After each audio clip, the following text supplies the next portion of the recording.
Olha aí, professor Diego Santiago na área, né? Deixa eu melhorar aqui um pouquinho a minha imagem. Quer dizer, não tem como melhorar muito não, mas a gente tenta dar uma enrolada, né, não, Diego?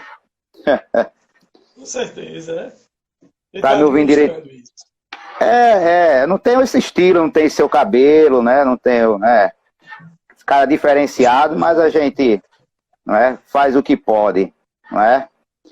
Diego, o que é que tu acha? Vamos começar a conversar, contar as histórias aí? Vamos lá, vamos lá. Queria E aproveitar aí para cumprimentar o pessoal, né? Desejar uma boa tarde, todo mundo aí que já está nos acompanhando. Dizer que é um momento de dialogarmos, né, sobre a realidade que a gente tem enfrentado, né? Nós temos um momento bem crítico, mas que, na verdade, esses momentos servem para que nós possamos amadurecer, né? Possamos Uhum. criar novas estratégias, superar tudo isso aí e a gente conversar um pouquinho sobre esses aspectos. Então, na verdade, né, a live ela tem como tema, né, não vamos dizer como título, né, discutir a importância da atividade física nesse período tão conturbado que é a quarentena, né? Então a gente vai fazer uma conversa bem informal, né, eu e o Diego, uma coisa bem leve, bem tranquila, né, e aí vocês vão colocando perguntas aí, né, no chat, na medida do possível a gente vai interagindo, tá bom? De antemão a gente agradece aí imensamente a presença, né, dos que estão aí e vamos lá. O que é que está acontecendo, né, nesse momento de pandemia? Né? As pessoas, obviamente, cada vez mais confinadas, né, em suas casas. Quem tinha a sua atividade física sistemática, né, ou sistematicamente vinha realizando, seja em academias, em boxe ao ar livre, ou clubes, enfim, né? Obviamente esses espaços foram fechados, né, pela lei estadual em Pernambuco. E principalmente em Recife agora, que tem a questão do lockdown, né, ou seja, bem mais rigoroso. E aí, obviamente, teve aquela redução, né? O Brasil, ele já é, né, em termos da América do Sul, o país mais sedentário, em primeiro lugar. E no mundo ele ocupa a quinta posição. Né? Então, provavelmente, em decorrência desses fatos agora, saiu uma pesquisa recente, foi feito um levantamento, né, do professor Rafael Ritt Dias, e ele lançou, foi meio de um questionário, né, as pessoas respondiam online o comportamento em função da Covid-19 agora. E, obviamente, aumentou o nível de ansiedade, a questão comportamental, emocional, todos esses fatores, né, que foram comprometidos, e, obviamente, as pessoas estão mais sedentárias, né? E aí surge a grande questão, o que fazer, né, as pessoas em casa? Haja vista que tem pessoas que precisam do exercício, né? Como a gente sabe, o exercício funciona como um remédio para algumas pessoas. E aí um diabético, um hipertenso que vinha com a rotina normal, como é que essas pessoas estão agora sem poder realizar suas atividades físicas sistemáticas? Não, Diego? Aí a situação fica complicada, né, amigo? Com certeza, Humberto. E sem falar que a gente já tem um histórico, né, de uma população que ela é sedentária por natureza, né? A gente tem um número em torno de 50% da população brasileira hoje ela não pratica exercício.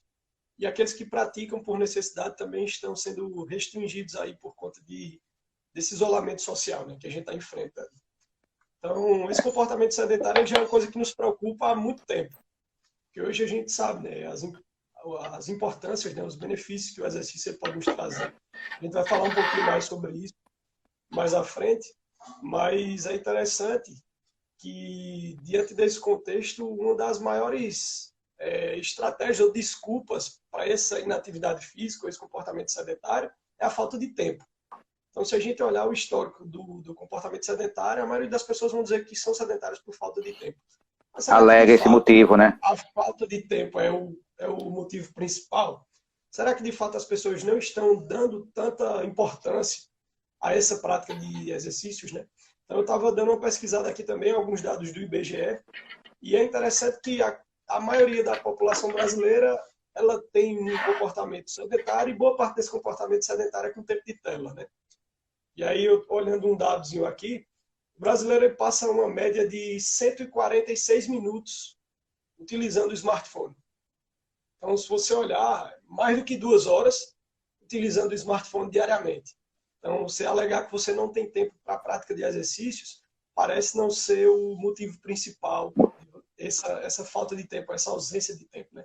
Outras estratégias estão sendo tomadas aí, é tanto que chegou uma época que, ao ver esse comportamento sedentário, vários autores e até a comunidade científica mesmo começou a se preocupar em como realizar um treinamento em menor tempo possível que também tivesse resultados positivos, né? Então, começou a se adotar estratégias de aumentar a intensidade, diminuir tempo de intervenção, os treinamentos intervalados, onde surtem efeitos com um tempo bem mais curto de intervenção, 20 minutos, 30 minutos de treinamento já se mostram aí bem eficientes para você conseguir resultados positivos, mas quando você vai olhar, mesmo assim, isso parece não ter mudado o comportamento sedentário das pessoas.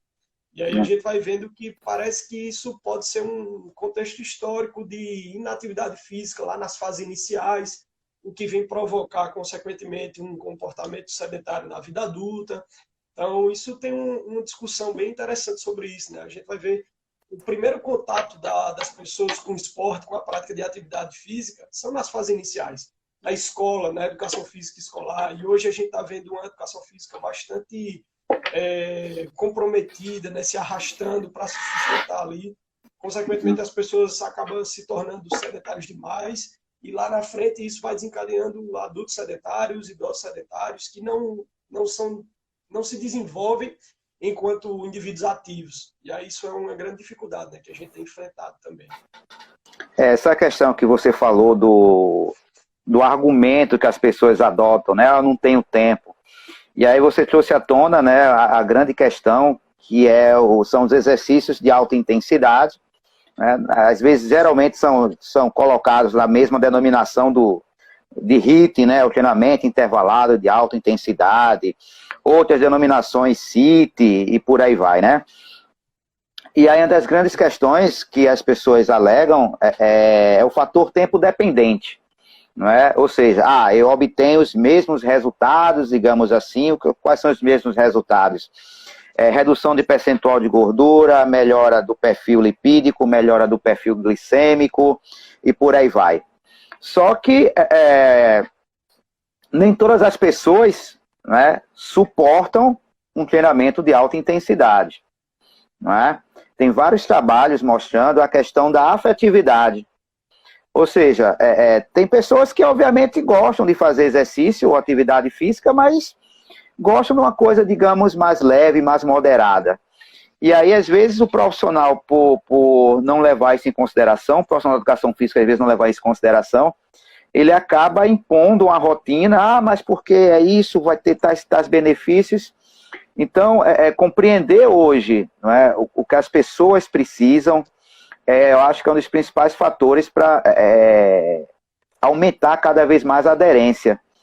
Porque, na verdade, não adianta somente, né, a pessoa ir lá a qualquer local e se matricular, contratar um personal ou coisa do gênero, né, se ela não tiver aderência. Né? E hoje, praticamente, o tempo de permanência das pessoas, né, são de 3 meses, 90 dias, depois disso as pessoas abandonam. Justamente porque você trouxe à tona um aspecto fundamental, né? Ou seja, onde é que deve começar esse processo, não é, de fomento ao interesse da prática do exercício físico? É no âmbito escolar, são nas idades iniciais, né, por meio das práticas esportivas, tá, e por aí vai. E isso aí realmente tem que ser bem pensado e bem construído. E o reflexo está aí, né? Ou seja, o Brasil, como você falou, né, como a gente falou no início e você reforçou com dados, na verdade, dados desestimuladores, né, que refletem, obviamente, no aumento de doenças cardiometabólicas, né, derivadas, né, do sedentarismo, da hipocinesia. Né? Exatamente, professor. Eu estou aqui com um dado também do professor Jansen, que foi um estudo que foi desenvolvido em 2004, onde ele fala que o comportamento sedentário ele aumenta, por exemplo, em 60% a incidência de infarto agudo do miocárdio, 50% da incidência de diabetes do tipo 2. a gente vai vendo, né, que isso não é só um estilo de vida, mas isso é uma questão de saúde, né? Então a gente hoje tem que se cuidar. Hoje eu tenho levado muito essa inquietação para a sala de aula, né? Porque se a gente vai olhar até o comportamento da maioria dos nossos alunos também, eles são comportamentos sedentários. Então isso é uma coisa que a gente tem debatido bastante sobre como é que a gente, como profissional de educação física, agora falando um pouco mais da nossa área, mas como é que a gente pode vender aquilo que a gente não consome. Então a gente tem que ser aquele agente ali que vai experimentar de fato e vai mostrar aquilo que a gente também vivencia, né? Então isso é uma coisa que a gente precisa debater e criar essa cultura, né? De desenvolver aí um comportamento mais ativo, para que a gente possa minimizar os efeitos aí dos riscos do sedentarismo, que é muito pesado. Eu acho uma coisa que eu sempre, também nessa tola de raciocínio, Diego, é exatamente, às vezes, nós ficamos de meros espectadores. Não é? Meros espectadores. Ou seja, nós estamos nos nossos locais, sejam eles quais forem, não é? de uma possível intervenção, e a gente fica ali esperando. Então, na verdade, o que eu acho é que deve ser fomentada, não é? Devem ser fomentadas políticas para estimular cada vez mais as pessoas a se tornarem ativas, não é? E o grande problema por exemplo, eu particularmente nunca vi, ou foram raras as vezes que eu vi alguma chamada de televisão, por exemplo, estimulando as pessoas a se tornarem ativas fisicamente. Não é? Pratica exercício, procura um profissional de educação física. Às vezes essas coisas são muito pontuais quando chega no dia do profissional de educação física, 1º de setembro. Né? Aí que aparece, pratica exercício. Mas o resto do ano, né? O resto do tempo. Né? Então, acho que políticas voltadas nesse sentido de realmente incentivar as pessoas a procurar orientação, a procurar se tornarem mais ativas, é um passo importante, né? Pensando no aspecto econômico também.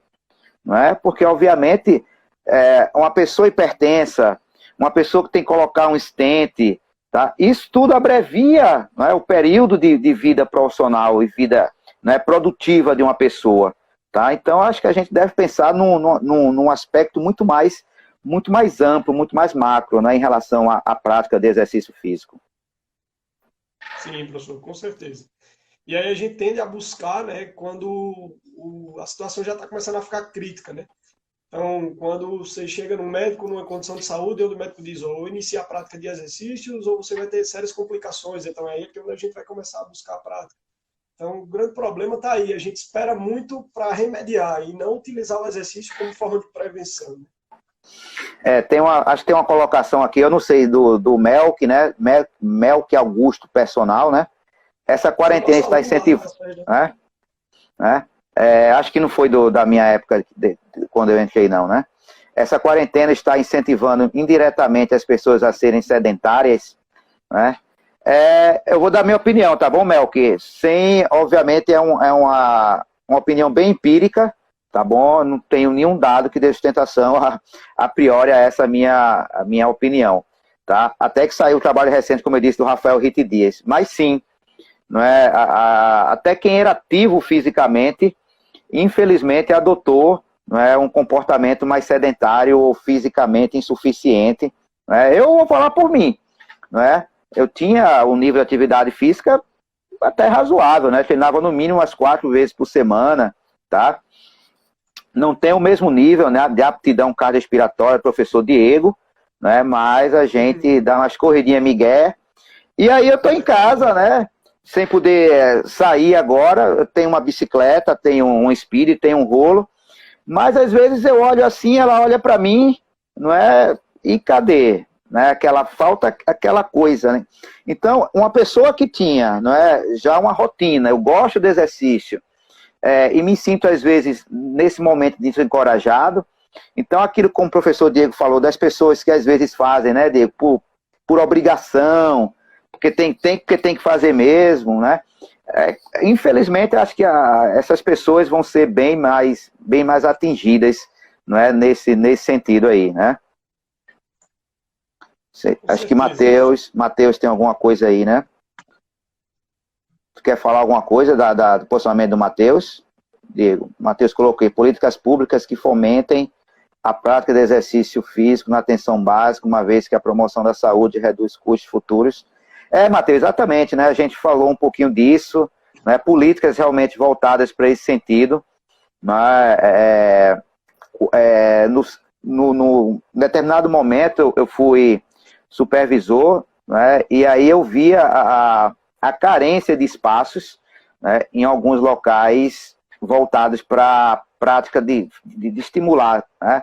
Atividade coletiva. Cheguei a um local e perguntei, acho que foi no São João da Escócia, não, foi no Caiucá, acho que foi no Caiucá, aí em Caruaru.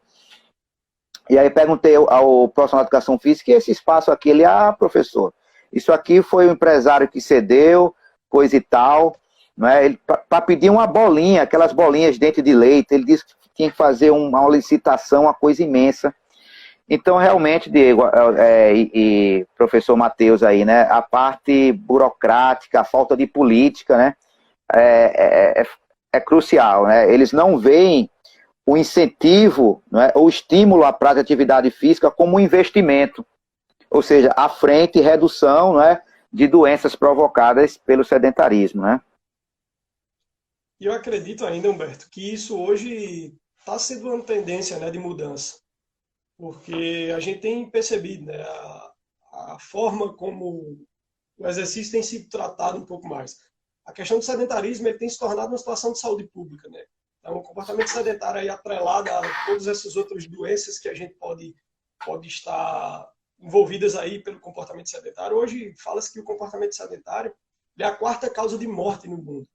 Então, isso é um dado que preocupa. Então, isso tem levado uma inquietação, tem trazido inquietação, né, para as políticas públicas na tentativa de fomentar um pouco mais a prática de saúde, promover locais para desenvolvimento da prática de exercícios. Então, hoje a gente já consegue ver um pouco mais isso. Mas se a gente partir para a ideia do que a gente está vivendo hoje, né, pensando um pouco mais no nosso cenário hoje, a nossa prática de exercício hoje está se restringindo ao nosso ambiente interno, à nossa casa, né? Então, a gente pensar nessa ideia aí é o nosso desafio de hoje, de fato. Como é que a gente pode fazer isso em tempos de isolamento, né, professor? De hoje, acho que no futuro, né, de daqui a algum tempo, né, aí tem outra colocação aqui da Alice. Os fatores emocionais eles estimulam bastante a prática de exercícios, principalmente nesse estado em que o Brasil se encontra. Alice, na verdade, né, o exercício físico é um comportamento, né, psicofisiológico, né, ou seja, envolve variáveis não só fisiológicas, digamos assim, mas questões comportamentais.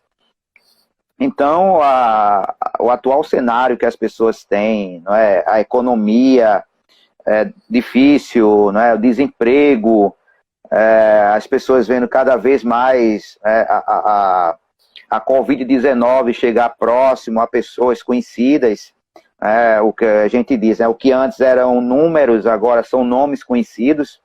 Então, com certeza, isso mexe muito, o fato de você estar em casa. Então, assim, o emocional das pessoas começa a ser bem comprometido, né? E hoje é o que se preza, né? O exercício como uma saúde mental, né? Como um elemento também de melhora de saúde mental. E aí, como o Diego estava falando anteriormente, essa questão de o sujeito estar em casa, e aí, né, Diego, surge aquela outra possibilidade que a gente tem visto aí nas redes sociais, coisa e tal, né? Tem live de tudo agora, né? Desde famosas lives que viram, né, à noite, como foi aquela do Wesley Safadão, que um dia eu acordei bem cedo, né? E de rotina, eu continuo acordando cedo, né? O pessoal diz coisa de velho, né? Acordar cedo para varrer a calçada. Eu não posso varrer a calçada da minha sala, mas continuo acordando cedo, né? Aí eu vou olhar a rede social para me familiarizar, coisa e tal. E tava um menino daí, né?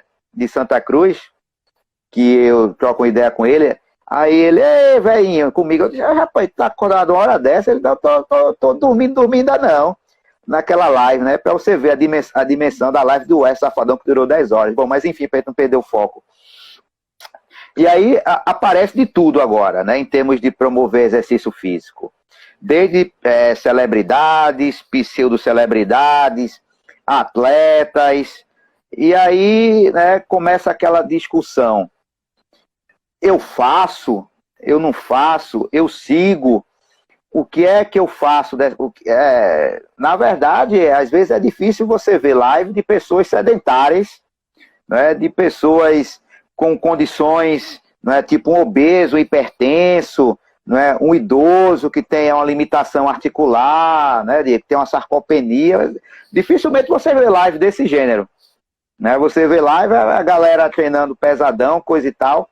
E aí aquele pessoal que está em casa, vou começar a fazer agora exercício físico, porque eu vi na mídia que é uma forma de eu melhorar meu estresse. E aí tem que ter cuidado com essas coisas, né, Diego? Aí, o que é que tu acha aí dessa pegada aí?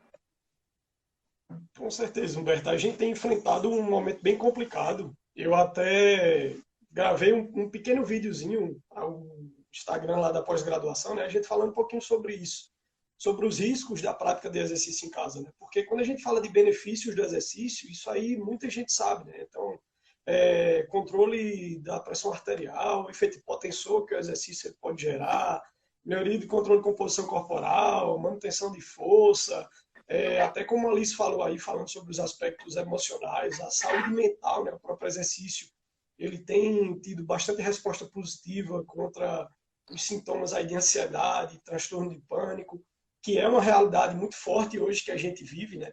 A gente sabe que hoje o isolamento ele tem trazido uma série de consequências para a saúde mental. Várias pessoas sentindo os sintomas de Covid sem necessariamente estar com a doença. Uhum. A falta de ar, muito comum, né, em algumas pessoas. Isso eu tenho vivenciado até na família também.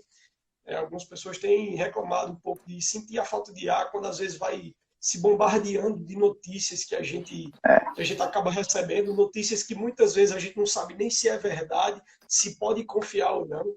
Ou então é verdade, mas é um monte de notícia ruim, a gente acaba não vendo muita esperança de solucionar o problema. Então, o exercício ele vem como uma estratégia de escape a um momento como esse, né? Então, eu tenho procurado preservar um pouco meu estilo de vida mais ativo, embora não seja tão ativo quanto o Humberto, mas eu tenho tentado aí desenvolver sempre que possível uma prática de exercícios, conforme manda as recomendações, né? Então, hoje a gente tem recomendação de pelo menos manter aí de 150 a 300 minutos de atividade física moderada na semana, ou 75 minutos de atividade física vigorosa por semana, né? São recomendações para indivíduos ativos. Mas, de fato, quando a gente começa a observar a realidade, como é que as propostas de exercício estão sendo lançadas por meio dessas lives, por meio de vários profissionais da área de educação física, a gente pode se questionar um pouquinho, será que essas lives ou essas ideias de intervenção, elas são de fato seguras? Será que elas podem trazer esses benefícios que a gente tanto espera e observa da prática de exercícios? Ou será que ela pode trazer consequências sérias para alguns grupos, né? Então, é esse cuidado também que a gente precisa ter e é um cuidado que a gente precisa se questionar enquanto profissionais. Para quem é que a gente está fazendo essas lives? Então, qual é o perfil do grupo que vai executar esse tipo de exercício que eu estou me propondo a realizar? Então, parece que a nossa preocupação é que a live ela tem um número maior de acessos. E não Uhum. necessariamente que o número de pessoas que estejam apropriadas ou adequadas para realizar aquele tipo de exercício. Então, poucas são as pessoas que se preocupam em informar quem é o perfil que deveria praticar aquela atividade física, quais são as restrições que as pessoas devem ter ao realizar, se você tiver algum tipo de doença crônica, quais são os cuidados que vocês devem ter ao realizar essa prática de exercício. Então, isso é uma coisa que a gente não tem visto e que isso preocupa. Porque muitas vezes, eu acabo falando assim, minha mãe essa semana mandou um vídeo para mim de uma imagem de um treinamento que era de membros superiores para mulheres, e ela mandou perguntando se podia fazer e tal. E aí, quando você vai olhar, não há nenhuma preocupação em você orientar se essa prática ela é para uma pessoa que já treina, se é para uma pessoa sedentária, sem controle de variáveis, como, por exemplo, intensidade, volume. Então, você coloca lá uma pessoa altamente ativa, que tem um nível de treinamento elevado, um volume de treino bem intenso, ou uma ideia de treinamento mais intenso, e aí isso começa a ser replicado para todo mundo, para que qualquer pessoa que puder assistir a live faça. Então, no outro dia, tem aí as consequências, né? Dor tardia, isso pode gerar uma lesão, isso pode gerar até alguma complicação mais severa, né? Por exemplo, minha mãe ela é hipertensa. Então, quais são os controles que ela tem ali para realizar aquela prática de exercício sem nenhum tipo de cuidado, sem nenhum tipo de orientação específica para isso? Então, isso é um cuidado que a gente tem que ter enquanto profissional da educação física. E isso serve para que as pessoas que se orientem também a direcionar para que perfil ou quem é o público que deve seguir aquilo. E aí fica um cuidado, né, nosso aí com relação a essa área de lives, de tentar intervir e tentar acreditar que o que mais vai lhe dar retorno é o número de pessoas que vão assistir a sua live. Né? Acho que dá para a gente fazer um link aqui com colocação do Matheus aqui e do Bruno Lins também. Né? O Matheus ele colocou: esse cenário de isolamento social traz novas perspectivas de atuações na nossa área. Mais do que agora, a importância da prática supervisionada precisa ser enaltecida. Matheus, eu particularmente, nesse cenário agora, né, eu começo a ver, obviamente, outras possibilidades de atuação do profissional da educação física. Né? Eu estava até conversando já troquei essa ideia também com o Diego, não são elucubrações, né? Como é que as pessoas vão, né, se comportar em relação ao exercício físico pós-pandemia? Né?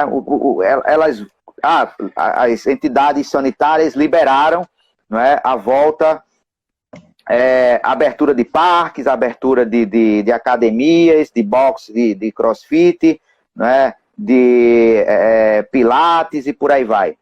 Será que essas pessoas vão retornar, não é, de forma, digamos, imediata? Abriu hoje, né? Sexta-feira, segunda-feira. Quando for segunda-feira, o cara tá lá na porta, esperando a academia abrir. Ou as pessoas vão ficar meio receosas, espera aí, deixa eu ver, não é? Vou de máscara, não vou, levo o meu álcool gel. Como é que vai ser, não é, o cenário? Principalmente de atividades coletivas, não é, em que há proximidade uma da outra, seja no meio aquático, ou seja uma aula de ginástica ou coisa assim. As atividades, né, de esteiras, por exemplo, ou de bicicletas que são próximas. Então, tudo isso ainda, né, é um cenário muito incerto. E aí, Matheus, né, vão surgir novas perspectivas, com certeza. Não é? Eu não sou futurista, mas haverá demanda para um novo mercado na área de profissional da educação física. Eu acho que talvez as consultorias online, né, elas venham a, de repente, adquirir mais força, não é? Talvez se consolidar mais do que já são. E, enfim, eu acho que o profissional ele vai ter que pensar, não é? Repensar como ele vai fazer isso aí. E aí, Bruno Lins aqui, o segundo, né? Eu acho que é isso. Né? Será que vão valorizar a educação física? Eu acho que sim. Agora, qualquer profissão, isso é uma opinião de Humberto, tá? Qualquer profissão, a valorização vem mediante o retorno que esse profissional dá para a sociedade. Né? Então, retorno em termos de competência, retorno em termos de resultados. Tá? Então, acho que o reconhecimento vem a partir daí, né? De um bom trabalho, de um comprometimento, tá? de respeito aos princípios éticos. Então, com certeza, Bruno, eu acho que vai ser um momento aí para o crescimento da nossa área. Né? Tem mais algumas perguntas aí. Quer ver a do Caio aí? Tem Caio Vinícius. Tá conseguindo ver aí, Diego? Quer falar? Eu estou acompanhando aqui pelo computador também para visualizar as perguntas. E aí, gente, enquanto o Diego fala, quer trocar uma ideia aí, Diego? Vai lá. Quero falar aí sobre a condição de você conhecer o indivíduo, né? Está bem atrelado ao que o Edson também falou aqui embaixo. Nosso Tuxinha, conhecido aí, Tuxinha.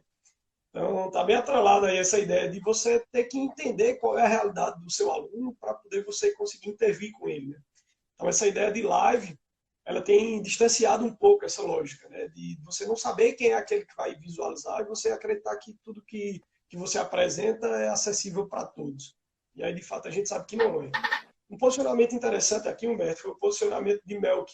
Ele falando assim, sobre que ele via muito na mídia recomendações de prevenção contra a Covid, essa questão de isolamento, higienização, mas não via quase nada sobre recomendação da prática de exercícios em casa. E aí eu acredito muito que isso é um cenário bastante novo, né, Humberto? A gente não tinha essa prática, Melk. E aí até para se posicionar, para que você desenvolva um estudo pensando nisso, num tempo como esse, é bem difícil, mas algumas literaturas trazem, né, algumas estratégias aí, ou já desenvolveram outros estudos com treinamento em casa. Eu, por exemplo, posso citar aqui um estudo que a gente estava discutindo na disciplina de atividade física na terceira idade, né? Eu tive uma ideia de tentar desenvolver aí um protocolo de treinamento para os idosos do Cidadania Não Se Aposenta, que é o grupo de extensão lá da SES, né?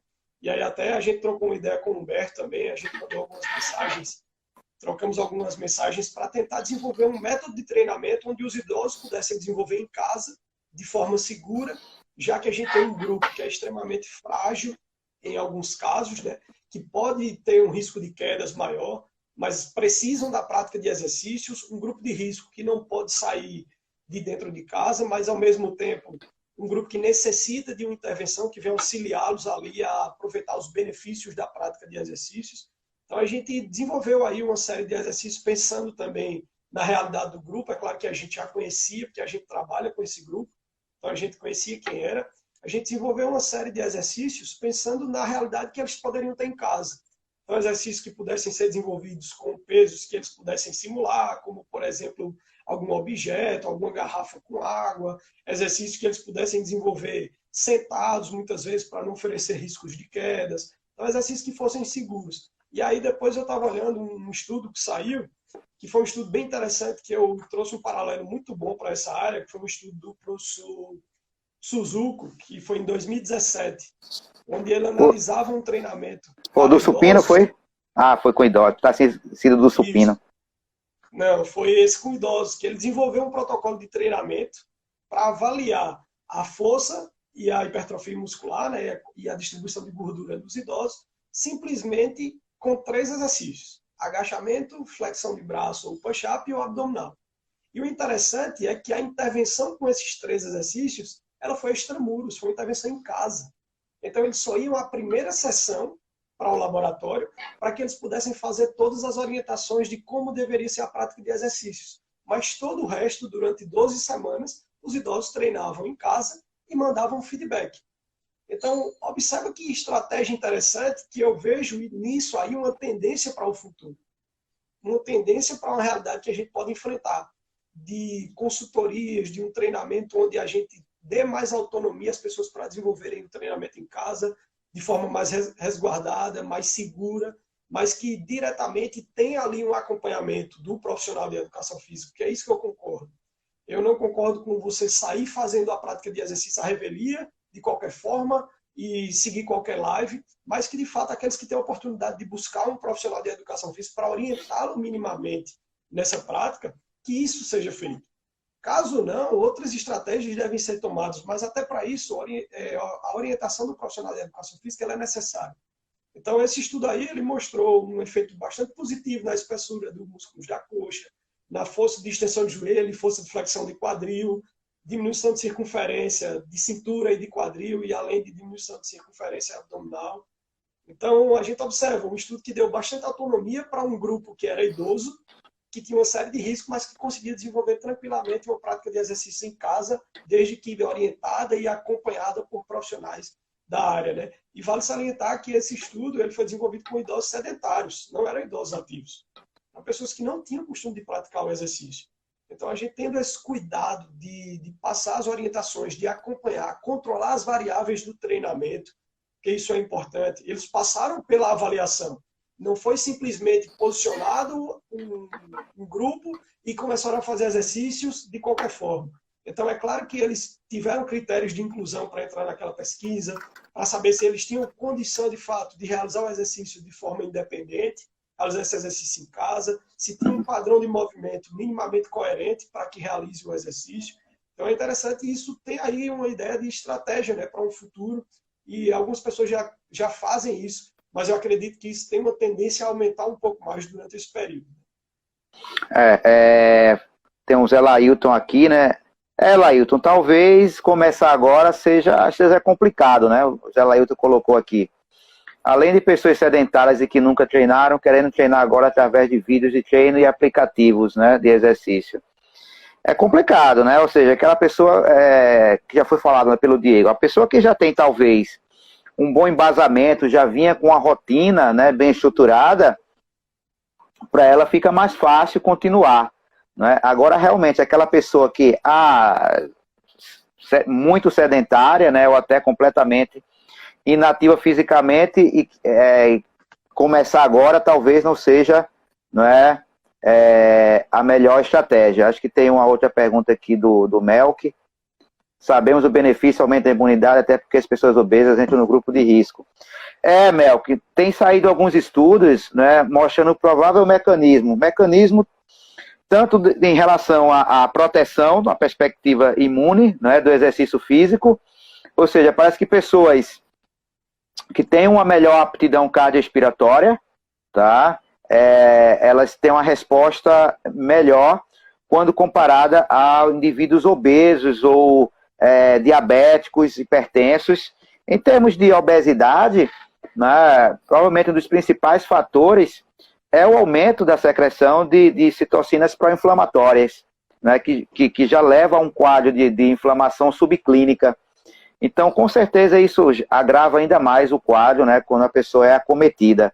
Né? Tem uma pergunta, aqui, acho que é uma posição aqui do Isídio. Infelizmente, o cenário é de que parte científica da área perdeu espaço para mídias sociais e popularidade. Concordo, Isídio, né? Acho que, na verdade, essa tua fala a gente poderia extravasar até para outros cenários, né? Acho que hoje, talvez o mundo, né, mas a gente pode falar de Brasil, ele está polarizado, né, entre duas correntes. As pessoas que vão com base no que a ciência preconiza e diz, né, e outras seguem o achismo, ou alguma coisa que alguém que diga a ela que deve ser assim. Então, realmente, isso é complicado, não é, Isídio? Mas, enfim, isso acredito que talvez seja cultural, não sei, cara, né? Vamos torcer para que cada vez mais a questão da ciência venha a tomar espaço, né? A tomar espaço nisso aí. E acho que o profissional de educação física ele já está atualmente exercendo muito com base na ciência, com embasamento científico. Né? Hoje, com a quantidade de acesso ou possibilidades de acesso à informação de qualidade, até as próprias pessoas que procuram serviço do profissional de educação física, né, elas, em determinados momentos, elas vão questionar você. Tá? Questionar em que sentido? Mas peraí, mas por que eu vou fazer esse exercício? Eu tenho que fazer esse exercício? Tá? E aí a gente vai ter que estar, né, obviamente, bem informado, bem embasado nesse sentido. Né? Ou seja, de ter elementos, né, para explicar determinadas condutas. Né? E ainda pegando a questão da live dos idosos, né, a gente ainda pode fazer, né, Diego, um link como o seguinte, né, essas lives vão continuar. Né? Isso aí é fato, não tem para onde você correr. Né? Mas aí eu fico perguntando, né? O que é que, de repente, a gente, né, pode sugerir, alertar para essas pessoas que, de repente, pensam em começar agora, como foi falado aí pelo Lailton, um programa, não é, de exercício físico, de atividade física, ou seguir aí, né, esses blogueiros, não é, essas celebridades. Eu vou falar rapidamente, depois o professor Diego aí faz as colocações dele, né? Diego até já expôs a questão de controle de variáveis, de movimentos equivocados, de amplitude. Gente, que o exercício físico, né, já é considerado um remédio, né, prova que acho que foi em 2012, né, saiu um trabalho muito bom do Pedersen, Exercise is a Medicine, né, ou seja, exercício é um medicamento. Né, então ele faz uma revisão de 26 doenças que efetivamente são tratadas, né, ou podem ser reduzidas, melhoradas por meio do exercício físico. Né? E aí, isso é fato. Agora, eu vou começar o exercício físico em casa, com base em quê? Não é? O que é que eu faço? Se chega lá uma celebridade, vou fazer aqui agachamento, não sei mais das quantas, minha rotina é essa, não é? Então, como o Diego também já falou, essa pessoa já vem sendo acompanhada há muito tempo, não é? Para o idoso, ele desenvolveu aí, né, tem desenvolvendo um tipo de protocolo minimamente, não é, adequado e seguro para que as pessoas... Né? Mas eu fico pensando, Diego, em termos de políticas, digamos, de fato mesmo, até orientação. Então, assim, ó,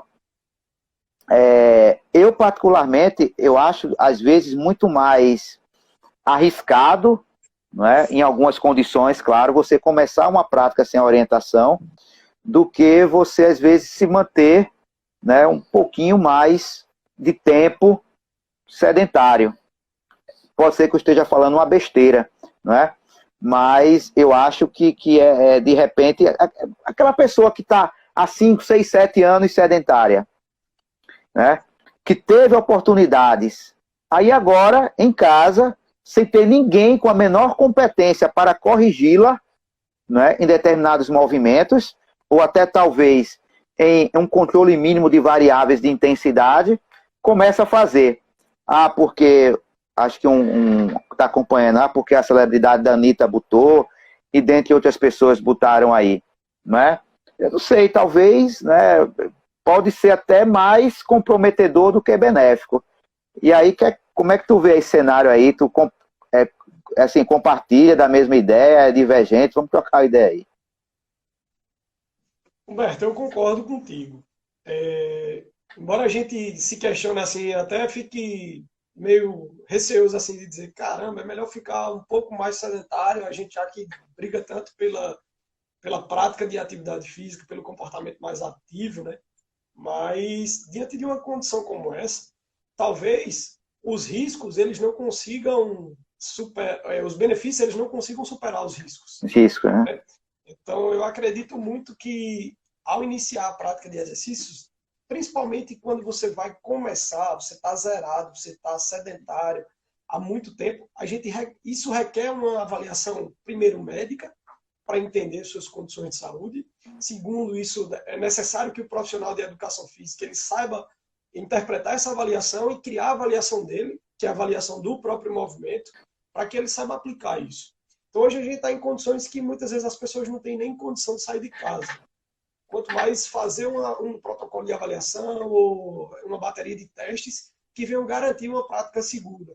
Então, talvez você não se inserir na prática de exercício seja uma estratégia interessante, entendendo que logo, ou acredito que, não sei se logo, não sei se essa fala é coerente, mas a gente não sabe o tempo que a gente vai ficar nessa condição, né? Mas acredito que pelo menos até a possibilidade de você ser acompanhada de fato, de forma segura, por um profissional que venha lhe acompanhar, ali, controlando as variáveis do treinamento, reduzindo os riscos, né, da prática do exercício, a revelia, né? Acho que o Melco fez uma colocação bem pertinente aí, acho que dá para a gente fazer uma reflexão, né? Que muitas pessoas só pensam em academia. Concordo contigo, Melco. Existem, né, inúmeras possibilidades de locais e formas de exercício físico, e eu acho que, né, a minha fala algum tempo atrás foi exatamente isso. Ou seja, o que é que as pessoas vão querer depois dessa pandemia? Não é? Ou seja, vão querer continuar em casa com acompanhamento agora? Então, né, naquele mesmo horário que de repente ela ia para a academia e tinha lá um profissional ou não, ela vai fazer uma conexão como a gente está aqui. Né? E aí começa a fazer o movimento, né? E a pessoa vai olhando, hoje a tecnologia permite isso, tá? Ou vai lá para uma praça continuar suas caminhadas, vai para pegar uma bike e pedalar, né? Ou vai para academia também. Enfim, eu acho que o que a gente tem é que, de fato, fomentar cada vez mais a prática de exercício físico pelas pessoas e, obviamente, ampliando, né, os diferentes locais. Até porque, né, nós sabemos que nem todas as pessoas gostam, né, de estar dentro de uma academia. Tem pessoas que ojeirizam. Ah, eu não gosto daquele ambiente fechado, coisa e tal, música alta. Eu trabalhei muito tempo em academia e eu via isso dos alunos. Várias e várias vezes o pessoal ia lá, né? Baixa essa música, não sei mais o quê. Então, acho que cabe a nós interpretar as novas tendências, né, e exigências dessas pessoas em relação à prática. E não limitar o nosso campo de intervenção profissional, né, apenas no âmbito de academia ou essa pegada aí tão fitness, né, como o pessoal chama, né? Eu acho que às vezes é um equívoco muito grande que alguns alunos em processo de formação, alguns acadêmicos têm, só vê essa área, né, do fitness. Né? Então, hoje tem pessoas que cumprem a meta, como você falou, né, dependendo da intensidade, dos famosos 150 minutos, de moderada, ou 90, de alta intensidade, ou quantidade de passos, né, como também é preconizado. E tem pessoas que cumprem isso. Eu gosto de fazer minha arte marcial, eu gosto de jogar o meu tênis, eu gosto de jogar a minha peladinha, eu gosto de jogar o meu vôlei, né, o meu rachinha. E aí? Né? E aí, a gente de fato está preparado para isso? Você gosta de fazer seu rachinha? Tá, então faça isso antes, faça isso depois. Não é? Eu acho que tem uma oportunidade, um leque muito grande, não é, que a gente pode pensar. Acho que tem algum posicionamento aqui. Eu acho que o Gustavo, na situação atual... Oi, quer falar? Falar? Só pegando um gancho aí sobre esse assunto também, né? Eu não sei como é que está em Recife, mas acredito que está bem diferente daqui, né? Até porque agora o lockdown, né, está inibindo um pouco mais a transação do pessoal aí, da transição do grupo aí nas ruas, né? Mas aqui em Caruaru a gente tem percebido um volume muito grande de pessoas saindo para correr, saindo para fazer uma caminhada, saindo para pedalar. Então eu digo isso até por mim, eu tenho tomado alguns cuidados, mas em determinados momentos eu tenho saído sim para dar uma pedalada, vou para a BR em um lugar sem muita gente, praticamente ninguém, né? Tento sair o mais cedo possível para dar uma pedalada, desoplar um pouquinho e manter aí meu nível de atividade física alto, até para conseguir desestressar um pouco do ambiente. Mas até algumas recomendações, né, saíram, alguns estudos orientando as distâncias, né, com relação à caminhada e corrida. Foi aquela modelagem, né? Aquela modelagem alemã, né, que o cara fez. De bicicleta, caminhada e corrida, né? Fala aí. A caminhada, eles orientavam a uma distância de 4 a 5 metros, a corrida e o ciclismo em velocidades mais baixas, 10 metros de distância, né, e 20 metros se for velocidades mais altas, né? Como eu geralmente pedalo em velocidades mais altas, eu sempre pedalo a 20 metros de distância. 15 km por hora. Então, isso surge aí como possibilidades de novas práticas de atividade física, né? Em um segundo momento, um pós-pandemia aí, a gente percebe que a inserção de pessoas na prática de corrida de rua, por exemplo, na prática do ciclismo, ela tem aumentado bastante. Então, a gente teve uma oportunidade de conversar um pouquinho com a Ayrton, que foi egresso aí da nossa instituição também, né, Ele conversou com os alunos sobre as possibilidades de modalidades, né, de modalidades esportivas, e aí a gente falou um pouquinho também sobre a corrida de rua. A Ayrton tem transitado nessa área, e ele era muito bitolado à ideia do treinamento de força. Até que chegou um momento que ele começou a correr e ele começou a ver que existe um público que não gostava disso, do treinamento de musculação. E aí ele encontrou o mercado de trabalho dele na corrida de rua. Então hoje a Ayrton dá consultoria de corrida de rua, a Ayrton criou um programa de corrida de rua, onde ele faz um acompanhamento durante uma determinada quantidade de semanas. Ele criou como se fosse um programa de treinamento, onde as pessoas se inscrevem, entram no grupo de corrida e ele faz um acompanhamento durante um determinado período. Depois que encerra aquela turma, ele reabre, outras pessoas se inserem novamente no grupo, ele faz o acompanhamento. Acho que são durante 3 meses, a cada 3 meses o grupo se alterna. Então, ele encontrou um mercado de trabalho que é totalmente diferente do ambiente de academias. Nicho, às né? vezes a gente fica muito bitolado a essa ideia de, não, a musculação é meu setor de atuação principal. Embora hoje a gente saiba que existe uma procura muito grande pelas academias, né? Até porque quando as pessoas querem procurar a prática de exercícios, muitos deles acabam tendo como referência o espaço da academia, como lá eu vou encontrar tudo. Mas, às vezes, a não adesão, a aderência à prática de exercícios dentro da academia faz com que o aluno desista. E aí eu acredito muito nisso também, que, às vezes, o que pode mudar o comportamento sedentário de uma pessoa não é só ele realizar a prática de exercício, mas é fazer o que gosta. Então, você Sim, está satisfeito também com aquilo. Então, o que é que adianta ele saber de todos os benefícios de controle de pressão arterial, de efeito hipotensor, de emagrecimento, todos os benefícios que o exercício pode promover, mas se eu não gostar de fazer aquilo, provavelmente eu não darei continuidade a essa prática. Então, fazer aquilo que gosta é algo que também tem sido estudado, né? Então, hoje o olhar parece estar sendo bem voltado a isso. Será que todo mundo gosta de fazer um treinamento intervalado de alta intensidade? Será que aquilo é prazeroso para todo mundo? Alguns sim, alguns vão gostar de fato. Um crossfit, um treinamento de alta intensidade, todo mundo gosta? Nem sempre. Uma boa parte que pratica, claro que se deve praticar porque gosta, mas tem outras áreas também de atuação que a gente deve prestar atenção. E agora, nessa transição aí, pós-pandemia, novas modalidades ao ar livre, de práticas em praças, em ambientes públicos, ambientes abertos, podem começar a surgir aí com uma crescente bem maior. Então, isso já fica como orientação aí para algumas pessoas, né? com Desejam aí certeza. inserir. Com certeza. Pegando um gancho aí na tua fala, né, Diego? Tem o Pater Eckercax, né, que é um grego que praticamente é um dos maiores estudiosos na área da afetividade, mediante exercício, né, e ele sempre já tem o clássico modelo de Russell, né, que é o do momento circunflexo, né, que você está com raiva, tá alegre, como é que as pessoas terminam o exercício físico, né? Isso às vezes é desconsiderado pelo profissional da educação física. Ou seja, como é que esse profissional, como é que essa pessoa ela está respondendo à tua intervenção?